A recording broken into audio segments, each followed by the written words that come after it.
பாட்டாளி மக்கள் கட்சிக்கு அதிமுக தரப்பில் எத்தனை தொகுதிகள் ஒதுக்கப்படுகின்றனவோ அதற்கு மேல அட்லீஸ்ட் ஒரு சீட்டாவது எங்களுக்கு கூட வேணும் அப்படின்னு பிரேமலதா கேட்டுக்கொண்டிருக்கிறார். மொத்தத்துல ராம்தாஸ் திருசங்கு சொர்க்கத்தில் இருக்கிறார்.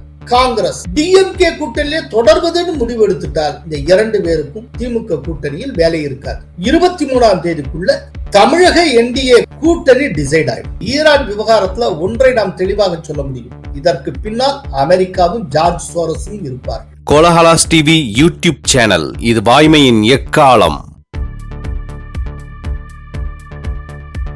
என்னதான் முடிவு செய்ய போகிறார் பிரேமலதா? வணக்கம் நண்பர்களே. பிரேமலதா வழக்கம் போல எல்லா தரப்பினரிடமும் பேரம் பேசி கொண்டிருக்கிறார். அதாவது விஜயகாந்த் அவர்கள் மறைவுக்கு பிறகு தேமுதிகவுக்கு எந்த எத்திக்ஸும் இல்லாமல் போய்விட்டது. 2019 தேர்தலையே அதை நம்ம பார்த்தோம். 2019 தேர்தலில் அதிமுக உடனான கூட்டணிக்காக உடன்படிக்கை கையெழுத்திடப்படுகிற அந்த சமயத்தில் கூட ஒரு பக்கம் ஏடிஎம்கேட கையெழுத்து போடுறதுக்கு சுதீஷும் பிரேமலதாவும் வந்திருக்காங்க. இன்னொரு பக்கம் அதே ரியல் டயத்துல தேமுதிகவுடைய நிர்வாகிகள் துரைமுருகன் வீட்டுக்கு சென்று துரைமுருகனோட பேரம் பேசி கொண்டிருந்தார்கள். அதை துரைமுருகனே மீடியாக்கள்கிட்ட போட்டு கொடுத்து அவங்க உடனே தப்பிச்சோம் பிழைச்சோம் சொல்லிட்டு தேமுதிக நிர்வாகிகள் ஓட்டம் எடுத்தார்கள். இதை மொத்த தமிழகமும் கண்ணார பார்த்திருக்கிறது. சோ எப்போதுமே இந்த பக்கம் பேரம் பேசுவாங்க, அந்த பக்கம் பேரம் பேசுவாங்க. ஒரு பொலிட்டிக்கல் எத்திக்ஸ் அப்படிங்கிறது தேமுதிகவுக்கு அறவே கிடையாது. அது விஜயகாந்த் மறைவுக்கு பிறகு அவரோடு சேர்ந்து அந்த எத்திக்ஸும் போய்விட்டது. இப்ப பிரேமலதா மீண்டும் இந்த ரெண்டு தரப்பட்டு ஏடிஎம்கேயுடனும் பேச்சுவார்த்தை நடத்தி கொண்டிருக்கிறார், டிஎம்கேயுடனும் பேச்சுவார்த்தை நடத்தி கொண்டிருக்கிறார். இதுல ரொம்ப முக்கியமான ஒரு சர்க்கிள்ல இருந்து நம்ம கேட்டது, கேள்விப்பட்டது, அது என்னன்னா, பாட்டாளி மக்கள் கட்சிக்கு அதிமுக தரப்பில் எத்தனை தொகுதிகள் ஒதுக்கப்படுகின்றனவோ அதற்கு மேல அட்லீஸ்ட் ஒரு சீட்டாவது எங்களுக்கு கூட வேணும் அப்படின்னு பிரேமலதா கேட்டுக்கொண்டிருக்கிறார். சரி, அந்த மாதிரி கேட்கறதுக்கு அவர் வைக்கக்கூடிய நியாயம் என்ன அப்படின்னா, பாட்டாளி மக்கள் கட்சிங்கிறது தமிழகத்தினுடைய வடக்கு மண்டலத்தில் மட்டுமே இருக்கிற கட்சி. அதை தாண்டி அந்த கட்சி எப்படி என்ன எதுவும் மற்ற ஏரியால இருக்கிறவங்களுக்கு தெரியாது. இப்ப தெற்கே இருக்கிறவங்களுக்கு பாட்டாளி மக்கள் கட்சியோட கொடி கூட தெரியாது. பிஎம்கே சின்ன மாம்பழம் என்கிற தகவல் கூட கன்னியாகுமரிக்குள்ள இருக்கிறவங்களுக்கு தெரியாது. சோ ஒரு குறிப்பிட்ட புலத்தில் மட்டுமே இருக்கக்கூடிய கட்சி. ஆனால் தேமுதிக என்பது தமிழ்நாடு முழுக்க இருக்கக்கூடிய ஒரு கட்சி. தமிழ்நாடு முழுக்க எங்களுக்கு கிளைகள் உண்டு, எங்களுக்கு உறுப்பினர்கள் இருக்கிறார்கள். எங்கள் பேரை சொல்ல ஒரு ஊர் குக்கிராமத்தில் அட்லீஸ்ட் 4 பேராவது இருப்பாங்க. அப்படிங்கிறப்போ பிஎம்கேக்கு என்ன கொடுக்குறீங்களோ அதை காட்டிலும் ஒரு சீட்டு வேணும், கூடுதலாக வேண்டும் அப்படின்னு அவர் சொல்லி இருக்கிறார். ஆனா இந்த இடத்துல ஸ்டாட்டிஸ்டிக்ல சில விஷயத்தை பார்க்கணும். ஏன்னா பிரேமலதா இந்த மாதிரி கோரிக்கை விடுக்கிறது நியாயமா என்ன அப்படிங்கறது எதை வச்சு தீர்மானிக்க முடியும்? அதற்கு எது உரைகள் அப்படின்னா புள்ளி விவரம் தான் உரைகள். நீங்க எந்த தேர்தல் எடுத்தாலும் சரி, தமிழகத்துல மொத்தமாக விழுந்திருக்கக்கூடிய வாக்குகள்ல அந்தந்த கட்சியின் சதவிகிதம் என்ன அப்படின்னு பார்த்தா, பாட்டாளி மக்கள் கட்சி எப்போதுமே 5% கீழே போனதே கிடையாது. கான்ஸ்டன்டா 5% வச்சிருக்காங்க. இது ஓவரால் ஓட்டிங்ல 5%.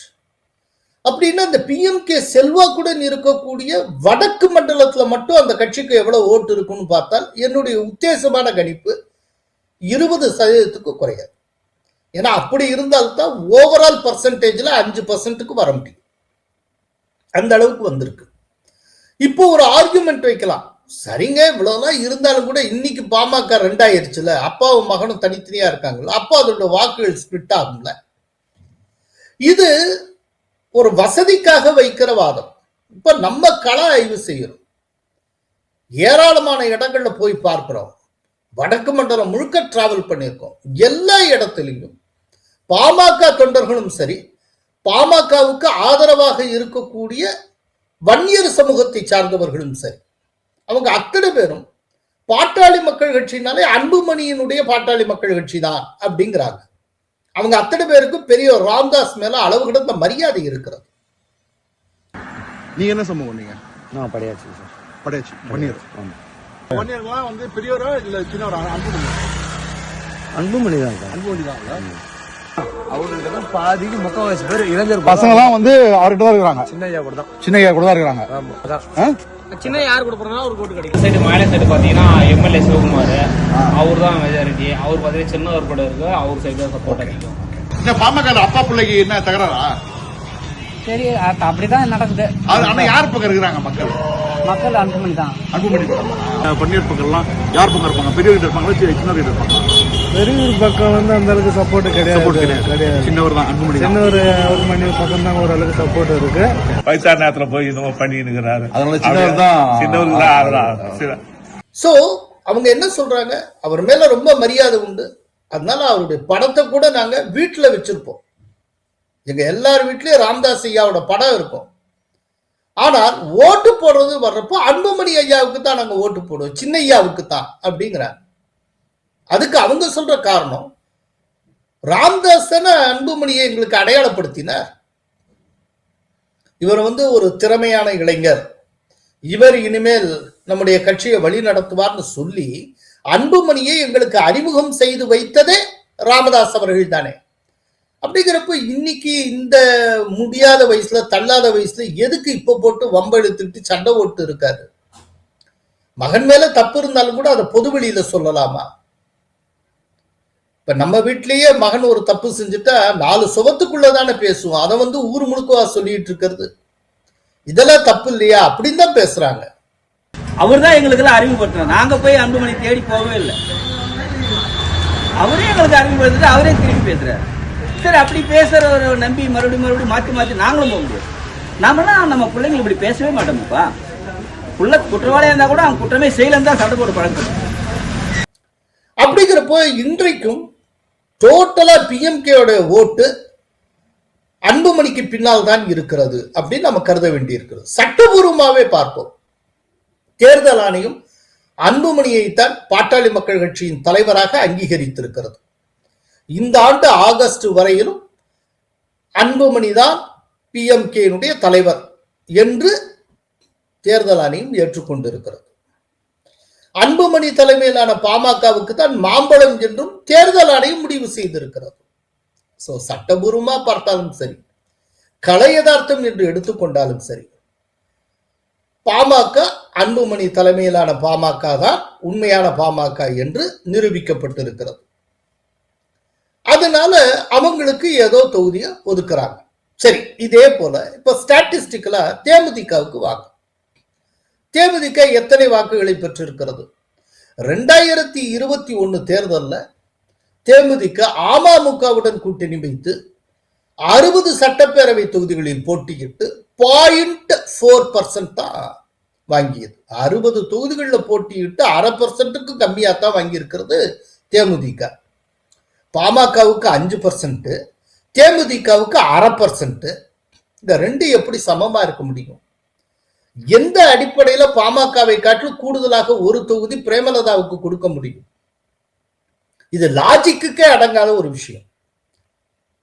அதோடு மட்டுமல்ல, இன்னொரு பிரச்சனை என்ன அப்படின்னா, பாமகவை காட்டிலும் கூடுதலா ஒரு தொகுதி வேணும்னு கேட்கறதோட மட்டும் இல்ல, ஒவ்வொரு தொகுதியுமே நான் என்ன கேட்கறேன்னா அந்த தொகுதியை தான் கொடுக்கணும், நாங்க ஜெயிக்கக்கூடிய தொகுதியா எங்களுக்கு கொடுக்கணும் அப்படின்னு அது வேற கண்டிஷன்.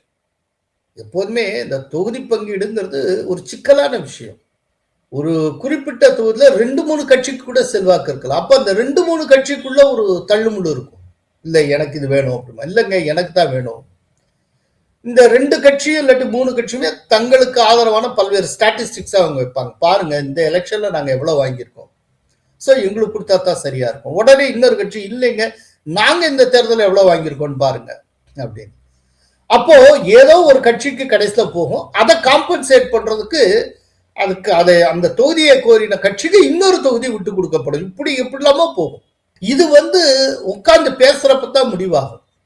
இப்போ பிரேமலதாவுக்கு எதெல்லாம் வெற்றி வாய்ப்புள்ள தொகுதியை எல்லா தொகுதியும் பிரேமலதாவுக்கு கொடுத்துட்டா, அப்படின்னா இப்போ அதே தொகுதியில ஒரு சில தொகுதிகள் அதிமுகவுக்கு வெற்றி வாய்ப்புள்ள தொகுதிகளாக இருக்கும்.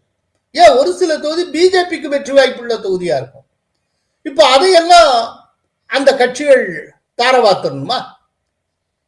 இப்போ அதிமுகவும் பிஜேபியும் தியாகி ஆகிவிட வேண்டுமா? இப்போ அவங்களுக்கு அந்த தொகுதியில் ஆசை இருக்காதா? ஸோ இப்போ பிரேமலதா போடுற ஒரு கண்டிஷன் என்ன அப்படின்னா, பிஎம்கேக்கு மேல ஒரு தொகுதியாவது கூட இருக்கணும்.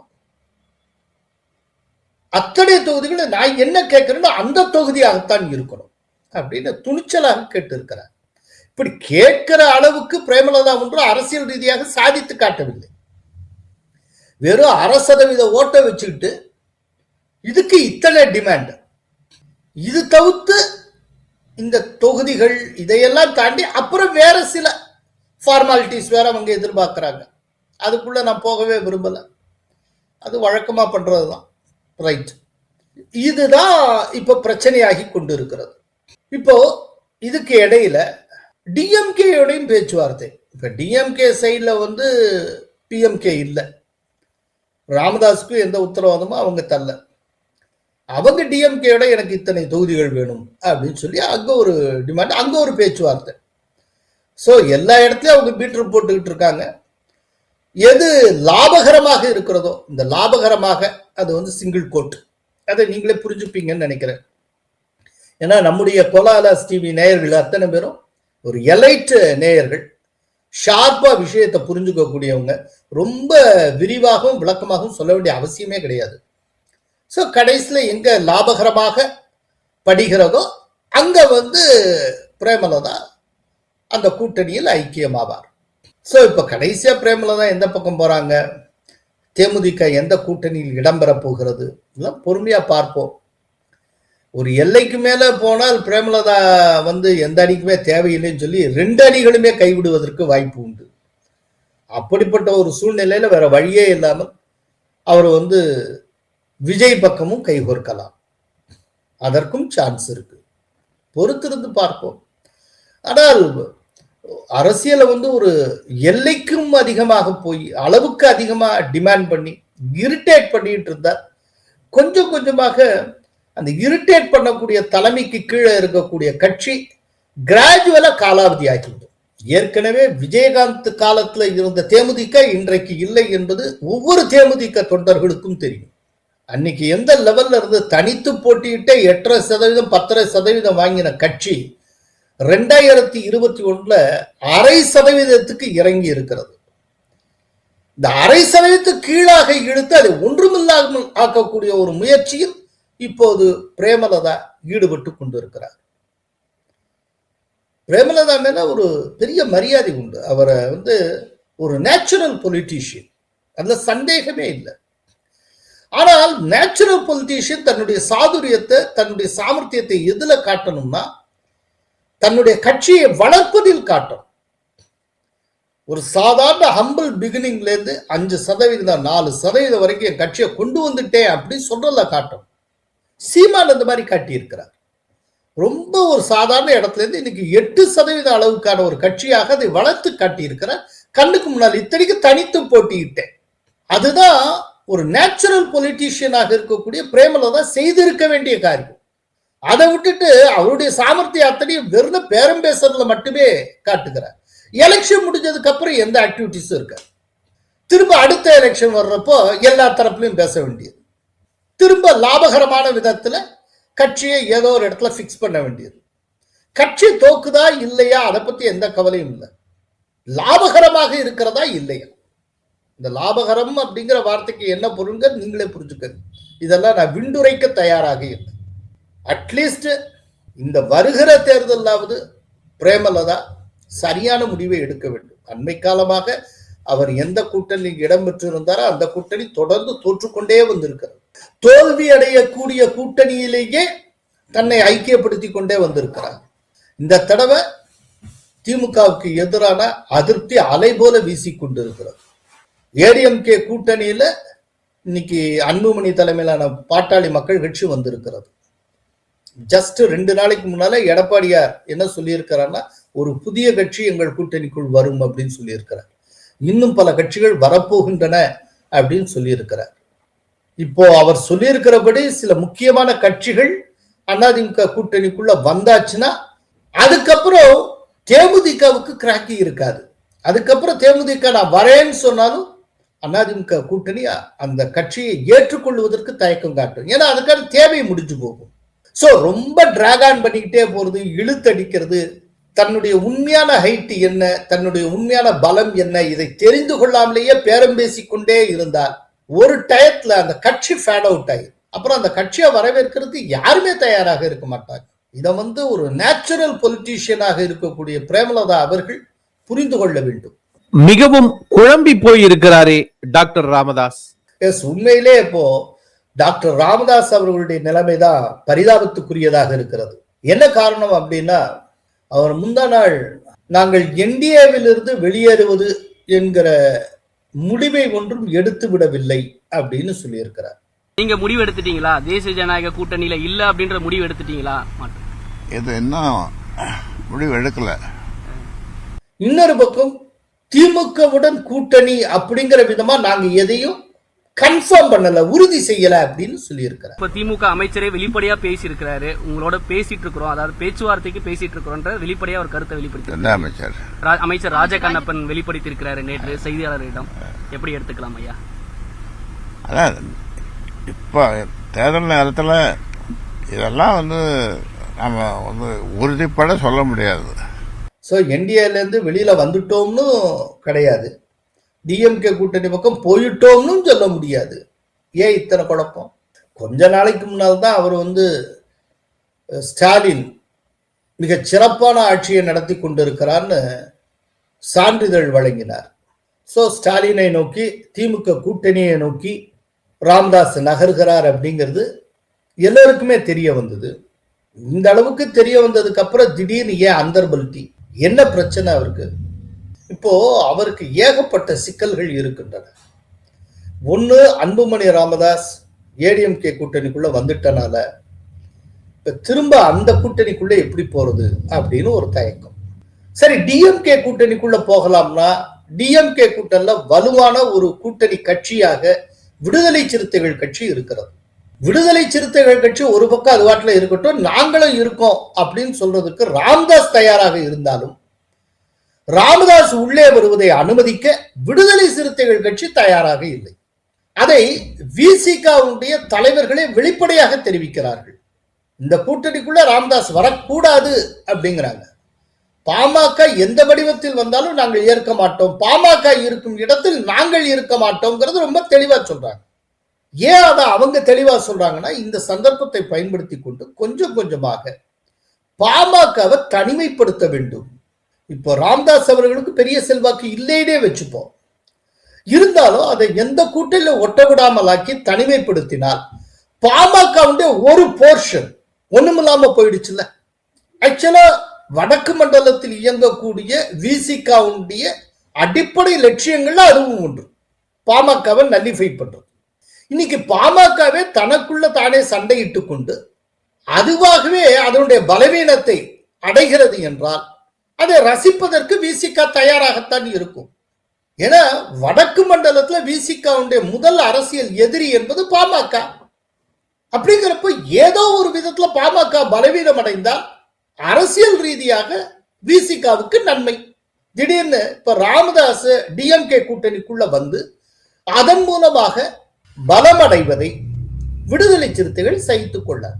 அதை சகித்துக் கொண்டால் விடுதலை சிறுத்தைகளை பொறுத்தளவில் அது ஸ்ட்ராட்டஜிக் பிளண்டரா இருக்கும். அவங்களுக்குள்ள உடையில என்ன வேணாலும் ஆகட்டும், ஆனால் தன்னுடைய அரசியல் எதிரி பலவீனமாக வேண்டும். இதுதான் ஒவ்வொரு கட்சியும் நினைக்கும். இப்ப பிஜேபி பலவீனம் அடைய வேண்டும் அப்படின்னு காங்கிரஸ் நினைக்கும், காங்கிரஸ் பலவீனம் அடைய வேண்டும் என்று பிஜேபி நினைக்கும். அரசியல் எதிரிகள் பலவீனம் அடைய வேண்டும் அப்படின்னு அதற்கு ஆப்போசிட்டா இருக்கிற கட்சிகள் எதிர்பார்க்கும். அதுதான் அரசியலே. அப்படிங்கிறப்போ இப்ப ராமதாஸ் பலமடைவதை ஒருபோதும் விடுதலை சிறுத்தைகள் அங்கீகரிக்காது, ஏற்காது. இப்ப இந்த ஒரு இடத்துல ராமதாஸ் மாட்டிக்கொண்டிருக்கிறார். இப்ப என்ன செய்யறது? ஏடிஎம்கே கூட்டணிக்குள்ள போக முடியாது. டிஎம்கே கூட்டணிக்குள்ள போகலாம்னா அங்க ஒரு பெரிய தடைக்கல் இருக்கு, விசிகா விடாது. இன்னொன்னு, டிஎம்கே தரப்புல இருந்து ஜெகத் ரட்சகன் அதே போல எம்ஆர்கே பன்னீர்செல்வம் ஆகியோர் ராமதாஸை சந்திச்சு, ஐயா நீங்க எங்க பக்கம் வந்துடவே வேண்டாம், ஏன்னா விசிகா எங்களுக்கு ரொம்ப முக்கியம், இல்லாட்டி அவங்க போயிடுவாங்க, சாரி அதனால் நீங்க உங்க வழியை பார்த்துக்கங்கன்னு சொல்லிட்டதாக நமக்கு ஒரு தகவல். இந்த மாதிரி அவங்க சொன்னதுக்கு அப்புறம் தான் இப்ப ராமதாஸ் உழைப்பி பேசி கொண்டிருக்கிறார். என்டிஏவிலிருந்தும் வெளியே வரவில்லை, டிஎம்கேக்குள்ளும் நாங்கள் போகவில்லை அப்படின்னு என்ன சொல்றது தெரியாம. இதுல இன்னொரு சிக்கல் வேற இருக்கு. இப்போ அன்புமணி ராமதாஸுக்கு ஏடிஎம்கேல இத்தனை சீட்டுன்னு கொடுக்குறாங்கன்னு வச்சுக்கோங்க. ஒரு சும்மா இது ஒரு உத்தேசமா நான் சொல்றேன், அதாவது ஒரு ஆர்குமெண்ட் சேக் நான் சொல்றேன், மற்றபடி இந்த ஃபிகர் தான் கிடைக்கும் நான் சொல்லலாம். 15 சீட்டு அன்புமணி கொடுக்குறாங்கன்னு வச்சுக்கோங்க. இப்ப அதே நேரத்துல டிஎம்கே கூட்டணியில் ராமதாஸை ஏற்றுக்கொண்டு லெட்டஸ் அசியம் ராமதாஸ் ஏற்றுக்கொண்டு 5 சீட்டு கொடுக்குறாங்கன்னு வச்சுக்கோங்க. இப்ப என்ன ஆகும் அப்படின்னா, அன்புமணி ராமதாஸ் தான் உண்மையிலேயே பெரிய பாமக, அதுதான் உண்மையான பாமக, அதுக்கு 15 சீட்டு. ஆனா நான் தான் பாமகன்னு கிளைம் பண்ணிட்டு இருந்த ராமதாஸுக்கு வெறும் 5 சீட்டு அப்படிங்கிற மாதிரி ஒரு தோற்றம் கிடைச்சிடும். அந்த தோற்றம் கிடைத்த மாத்திரத்திலேயே அன்புமணி தான் பாமக என்றால் அன்புமணின்னு உறுதியாயிடும். சரி, ரெண்டாவது, இப்ப அந்த 5 சீட்டை 10 சீட்டை டிஎம்கே கூட்டணியில் கொடுக்குறாங்கன்னு வச்சுப்போம்.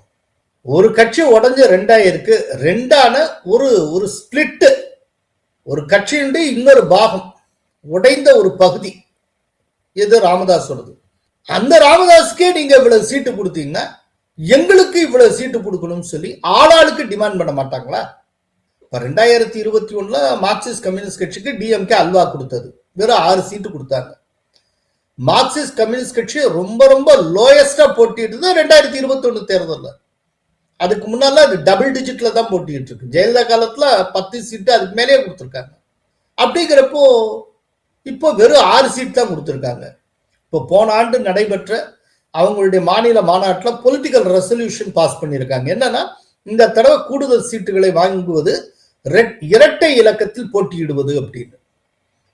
அப்படிங்கிறப்ப நிச்சயமா டபுள் டிஜிட்ல தான் 10க்கு குறையாமல் மார்க்சிஸ்ட் கம்யூனிஸ்ட் கட்சி கேட்கும். இப்ப ஆளாளுக்கு டிமாண்ட் பண்ண போறாங்க. ஏன்னா விஜய் வேற வந்துட்டாரு, விஜய காரணம் காட்டி விஜய் இல்லைன்னா விஜய் பக்கம் போயிடுவோம் அப்படின்னு மிரட்டியே நிறைய கட்சிகள் நிறைய கேட்கும் போல தெரிகிறது. அதே போல காங்கிரஸ் பண்ற அழிச்சாட்டியும் அடே அப்பா, அவங்க விஜய காரணம் காட்டி டிஎம்கேக்கு மிகப்பெரிய பிரஷரை கொடுத்துட்டு இருக்காங்க. எப்ப வேணாலும் காங்கிரஸ் விஜய் பக்கம் போய்விடும் அப்படிங்கிற அச்சமும் டிஎம்கே பக்கம் இருக்கிறது. இப்படிப்பட்ட சூழ்நிலையில இப்ப ராமதாஸை வரவேற்று ராமதாஸுக்கு கூடுதலா எப்படி கொடுக்க முடியும்? கொடுத்தால் மற்ற கட்சிகளும் கூடுதலா கேட்கும். அப்புறம் கடைசியில டிஎம்கே எத்தனை சீட் தான் நிற்கும்? இதெல்லாம் சிக்கல் இருக்கு. சோ மொத்தத்துல ராமதாஸ் திருசங்கு சொர்க்கத்தில் நிற்கிறார். அவர்தான் தேவையில்லாமல் பிரச்சனையை தொடங்கி வைத்தார். தொடங்கிய பிரச்சனை இப்ப முடிக்க வேண்டிய கட்டாயத்துக்கு அவர் வந்திருக்கிறார். அவர் தான் முடிச்சு வைக்கிறார். அவர் தானே தொடங்கி வச்சாரு, அவர் தான் முடிக்கணும். இப்போ அவருக்கு 2 வழிதான் இருக்கு ப்ராப்பரா சொல்றதுன்னா. ஒண்ணு, தனித்து போட்டியிடணும். தனித்து போட்டியிட்டால் அது தற்கொலை முயற்சி. இல்லைன்னா என்டிஏவுக்குள்ள ப்ராப்பரா வந்தாகும். வந்து மாம்பழம் சின்னத்துல அன்புமணியோட சேர்ந்து போட்டியிட்டு மொத்தமாக பாமகவுக்கு கொடுக்கிற தொகுதிகளை இவர்களுக்குள் பேசி பங்கிட்டுக் கொள்ள வேண்டும். கடைசியில நான் ஏற்கனவே பிஜேபி ஒரு அறிவுரை கூறியதுன்னு திரும்ப சொல்றேனே, அந்த அறிவுரையின்படி இவர் நடந்து கொள்ள வேண்டிய கட்டாயம் வரும்.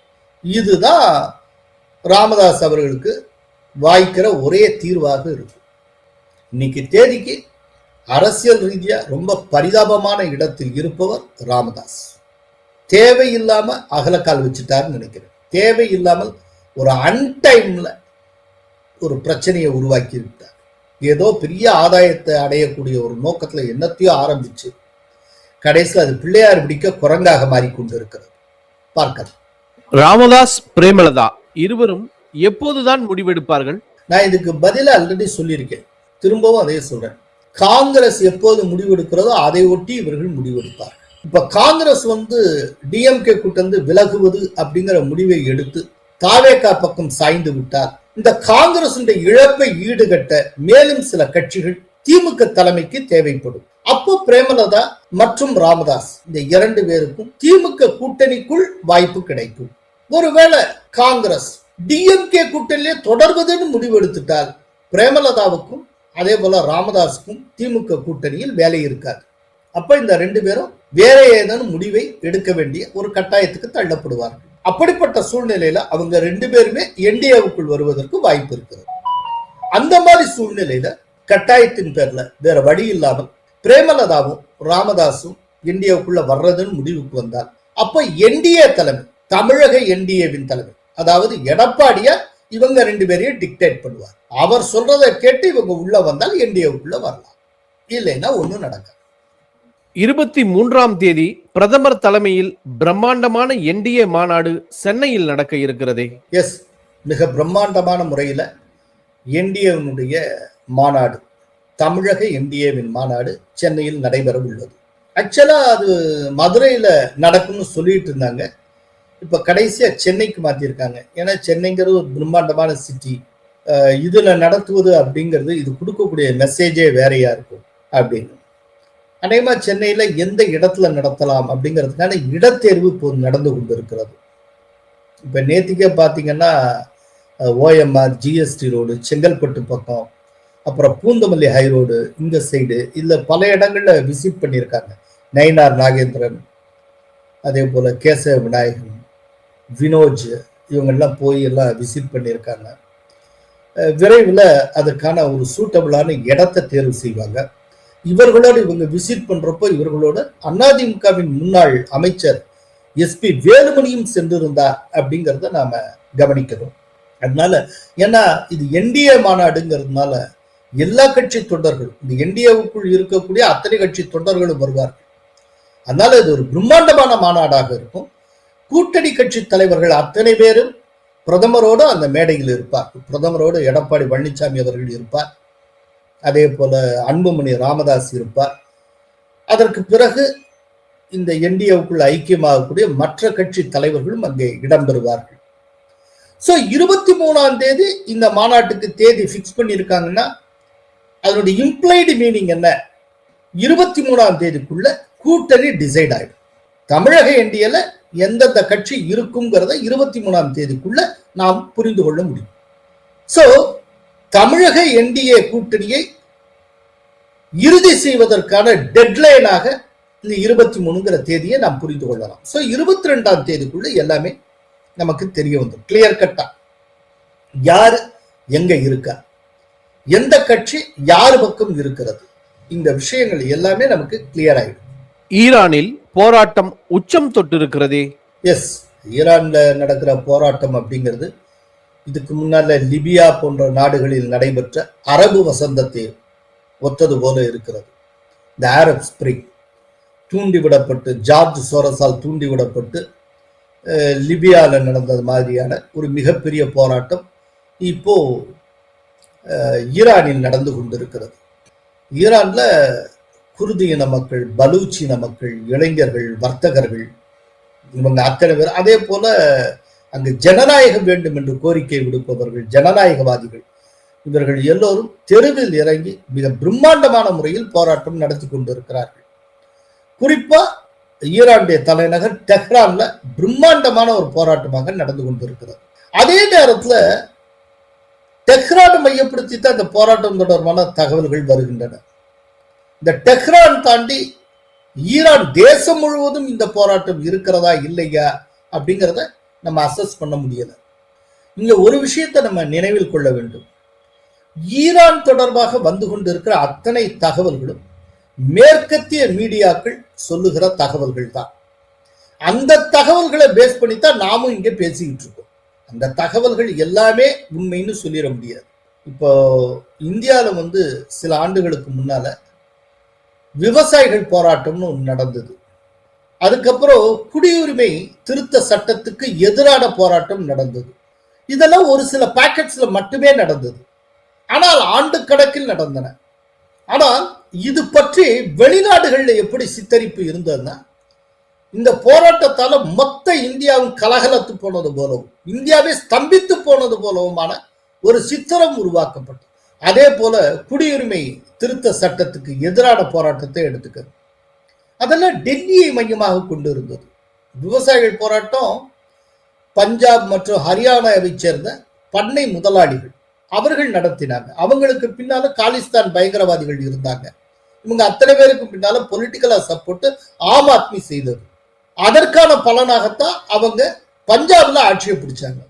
சோ இந்தியாவில் இருக்க மாநிலத்துல வடக்கே இருக்கக்கூடிய ஒரு சில மாநிலங்களுடைய சப்போர்ட்டோட, ஒரு பிரிவினைவாத இயக்கத்துடைய சப்போர்ட்டோட நடைபெற்ற ஒரு போராட்டம் தான் விவசாயிகள் போராட்டம்.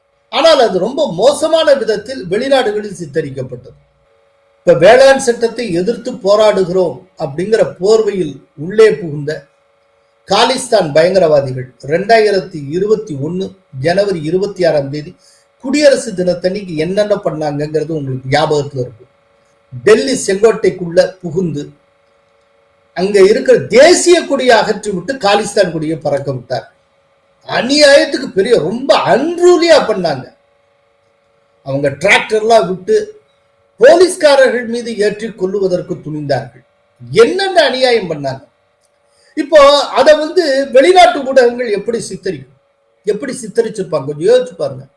இந்தியாவின் தலைநகர்லேயே காலிஸ்தான் கொடி பறக்க விடப்பட்டது, பாரத கொடியை கீழே இறக்கிட்டாங்க, அவ்வளவுதான், அங்க ஆட்சியை கவிழ்ந்து விட்டது, அடிச்சு விடுவாங்க. அதுக்கேற்றபடி விஷுவல்ஸ், போட்டோஸ் எல்லாத்தையும் ப்ரொடியூஸ் பண்ணும் வெஸ்டர்ன் மீடியா. ஏன்னா வெஸ்டர்ன் மீடியாஸ் எல்லாமே நமக்கு எதிரான மீடியாஸ். அதே போலதான் வெஸ்டர்ன் மீடியாஸ் எல்லாமே ஈரானுக்கும் எதிரான மீடியாஸ். டெஹ்ரான்ல நடந்துட்டு இருக்கிற இந்த போராட்டத்தை ஒட்டுமொத்த ஈரானின் போராட்டமாக அவை சித்தரித்துக் கொண்டிருக்கின்றன. டெஹ்ரானை தாண்டியும் ஈரான் முழுக்க இதே போராட்டம் நடந்து கொண்டு இருக்கிறதா இல்லையா நமக்கு தெரியாது, நமக்கு தகவல் கிடையாது. ஏன்னா தகவல் சொல்றவங்களே வெஸ்டர்ன் மீடியா மட்டும்தான். அதைத்தான் நம்பிட்டு நாமும் பேசிட்டு இருக்கோம். இப்போ ஒரு ஈரான் தொலைக்காட்சிக்கு பேட்டி கொடுத்திருக்கிற அரசு அதிகாரி ஒருத்தர் இதுவரைக்கும் போராட்டத்துல 2000 பேர் உயிரிழந்திருப்பதாக கூறுகிறார். அதே நேரத்துல ஈரான் சார்ந்த அரசு சாராத ஒரு இணையதளம், ஒரு செய்தி நிறுவனம், இணையதள செய்தி நிறுவனம் இதுவரை 12,000 பேர் கொல்லப்பட்டதாக கூறியிருக்கிறது. இதற்கு மத்தியில ஒரு தன்னுடைய சமூக வலைதள பதிவு ஒன்று ட்ரம்ப் என்ன சொல்லியிருக்கிறார் அப்படின்னா, ஈரான் மக்களே போராடுங்கள், அரசு அமைப்புகளை கைப்பற்றுங்கள், உங்களுக்கான உதவி வந்து கொண்டிருக்கிறது அப்படின்னு போடுகிறார். அவர் ஒரு நாட்டினுடைய அதிபர். இன்னொரு நாட்டில் நடந்து கொண்டிருக்கிற போராட்டக்காரர்களை வெளிப்படையாக அவர் தூண்டுகிறார். அரசு அமைப்புகளை கைப்பற்றுங்கள் என்று சொல்லுகிறார். நீங்கள் கலகக்காரர்களாக மாற வேண்டும் என்று இன்னொரு நாட்டினுடைய அதிபராக இருக்கிறவர் மற்றொரு நாட்டினுடைய போராட்டக்காரர்களுக்கு அறைகூவல் விடுக்கிறார். என்ன விதமான ஜனநாயகம்னு ஒன்றும் புரியுது. இப்ப இதே போல அமெரிக்கால இன்னைக்கும் கருப்பர் வெளுப்பர் அப்படிங்கிற அந்த பாகுபாடு இருந்து கொண்டிருக்கிறது. இதுக்கு முந்தின ரிஜிம் நடந்த போது ஒரு கருப்பு சமூகத்தை சார்ந்த ஒருத்தர் அவருடைய கழுத்திலேயே மிதித்து ஒரு வெள்ளை போலீஸ் அதிகாரி ஒருவர் இந்த கருப்பு சமூகத்தவரை கொன்ற விஷயம் மிகப்பெரிய அளவுல பேசப்பட்டது. இன்னைக்கு அந்த பாகுபாடு இருக்கிறது. அதே போல அமெரிக்காவுக்குள்ள எவ்வளவோ ரிசன்மெண்ட் இருக்கு, வேலையில்லா திண்டாட்டம், அது இதுன்னு எவ்வளவோ இருக்கு. இப்ப ரீசெண்டா கூட அமெரிக்கால தெருவில் இறங்கி போராடி கொண்டு இருக்கிறார்கள் பல்வேறு விஷயங்கள் தொடர்பாக. அமெரிக்க பல்கலைக்கழகங்களுக்குள்ள பாலஸ்தீன ஆதரவு போராட்டம்னு ஒன்று நடந்து கொண்டு இருக்கிறது. என்னென்னலாம் அவங்க அந்த நாட்டுக்குள்ள நிறைய பிரச்சனைகள், நிறைய போராட்டங்கள் நடந்து கொண்டு இருக்கின்றன. இப்ப இதையெல்லாம் தூண்டுகிற விதமா இன்னொரு நாட்டினுடைய அதிபரோ பிரதமரோ பேசினா அதை அமெரிக்கா ஏற்றுக்கொள்ளுமா? இது என்ன விதமான தார்மீகம், என்ன விதமான எத்திக்ஸ்ன்னு புரியாது. சோ இந்த ஈரான் விவகாரத்துல ஒன்றை நாம் தெளிவாக சொல்ல முடியும், இதற்கு பின்னால் அமெரிக்காவும் ஜார்ஜ் சோரஸும் இருப்பார்கள். பொதுவா வளைகுடா நாட்டுல எந்த பிரச்சனை வந்தாலும் அதற்கு வேறாகவும் விழுதாகவும் அமெரிக்கா இருக்கும். ஆனால் இந்த விதமான எழுச்சியை அமெரிக்கா என்கரேஜ் பண்ணதில்லை. இதுல முக்கியமான ஒரு முரண்பாடு ஒண்ணு நீங்க பார்க்கலாம். என்ன அப்படின்னா, பங்களாதேஷ்ல மக்களால் தேர்ந்தெடுக்கப்பட்ட அரசுக்கு எதிராக இஸ்லாமிய அடிப்படைவாத வன்முறை கும்பல் ஒரு மிக பெரும் போராட்டத்தை நடத்தியது. அதை அமெரிக்கா அங்கீகரித்தது, ஆதரித்தது. இங்க ஈரான்ல மதவாத அரசுக்கு எதிராக ஜனநாயகம் விரும்பும் மக்கள் பெரும் போராட்டத்தை முன்னெடுத்திருக்கிறார்கள். இதற்கு பின்னாலும் அமெரிக்கா இருக்கிறது. அமெரிக்கா வந்து ஜனநாயகத்தின் பக்கம்தான் இருக்கிறது அப்படின்னா பங்களாதேஷ் நடந்த போராட்டத்தை அங்கீகரிச்சிருக்க கூடாது, ஆதரிச்சிருக்க கூடாது. ஆனால் அங்க அவங்க ஒரு மதவாத அரசை நிறுவுகிறார்கள். மதவாத போராட்டத்தால் உருவான இடைக்கால அரசை அங்கீகரிக்கிறார்கள். மக்களால் தேர்ந்தெடுக்கப்பட்ட மதசார்பற்ற அரசை வீழச் செய்தார்கள். இதெல்லாம் அமெரிக்கா செய்தது. ஈரான்ல மதவாத அரசுக்கு எதிரான ஜனநாயக போராட்டத்தையும் அமெரிக்கா ஆதரிக்கிறது. அப்படின்னா என்ன அர்த்தம்? அப்படின்னா அமெரிக்காவுக்கு என்ன ஸ்டாண்டர்ட் இருக்கு? அவங்களுடைய ஸ்டாண்டர்ட் என்ன, நிலைப்பாடு என்ன? ஒன்னே ஒண்ணுதான் அமெரிக்கா. ஒரு நாடு ஜனநாயக நாடா இருக்கா, சர்வாதிகார நாடா இருக்கா, மதவாத நாடா இருக்கா, மதசார்பற்ற நாடா இருக்கா, அது எதுவுமே பிரச்சனை இல்லை. அந்த நாடு அமெரிக்க நலன்களுக்கு ஏற்ற நாடாக இருக்கிறதா, அந்த நாட்டில் இருக்கிற அரசு அமெரிக்க நலன்களுக்கு ஏற்ற அரசாக இருக்கிறதா இல்லையா, இவ்வளவுதான் கேள்வி. அமெரிக்க நலனுக்கு ஏற்ற அரசாக இருந்தால் அது எவ்வளவு பெரிய மோசமான சர்வாதிகார அரசாக இருந்தாலும் அமெரிக்கா கண்டுகொள்ளாது. அமெரிக்க நலன்களுக்கு எதிரானதாகவோ உகந்ததாகவோ ஒரு அரசு இல்லை என்றால் அந்த அரசை எந்த வகையிலாவது கவிழ்ப்பதற்கு அமெரிக்கா முயற்சி செய்யும். சோ அடிக்கடி ட்ரம்ப் சொல்லுகிற அதே வார்த்தை அமெரிக்க நலன், அமெரிக்கன் இன்ட்ரெஸ்ட், அமெரிக்கா ஃபர்ஸ்ட். இது ஒண்ணுதான் அவங்களுடைய தார்மீகம். அந்த அளவுகோலின் அடிப்படையில் அமெரிக்கா எல்லா முடிவுகளையும் செய்யும். அந்த அளவுகோலின் அடிப்படையில் அமெரிக்க நன்மைக்காக, அமெரிக்க நலனுக்காக ஒரு பக்கம் ஜனநாயக அரசை அது கவிழ்க்கும், இன்னொரு பக்கம் சர்வாதிகார அரசையும் அது கவிழ்க்கும். ஒரே ஒன்லைனர் தான் அமெரிக்க நலன், அதை தவிர்த்து வேற எதுவும் கிடையாது. இப்போது அதனுடைய கோர முகத்தை தான் ஈரானில் நாம் பார்த்து கொண்டிருக்கிறோம். அதற்கான முயற்சிகளை ஆல்ரெடி ரொம்ப காலமாகவே இந்தியாவில் செய்து கொண்டிருக்கிறது. வேளாண் சட்டத்துக்கு எதிரான போராட்டம், குடியுரிமை சட்ட திருத்தத்துக்கு எதிரான போராட்டம் நிறைய பார்க்கிறோம். எதிர்காலத்தில் இதே போல அமெரிக்கா தூண்டும். மற்ற எந்த நாட்டிலையும் இந்த விதமான போராட்டங்கள் ஜெயிக்கும், இந்தியாவில் மட்டும் இது ஒரு நாளும் ஜெயிக்காது. ஏன்னா இந்திய மண் வேறு விதமான மண், இதற்கு இடம் கொடுக்காது. நன்றி, வணக்கம். கோலஹலாஸ் டிவி யூடியூப் சேனல், இது வாய்மையின் எக்காலம்.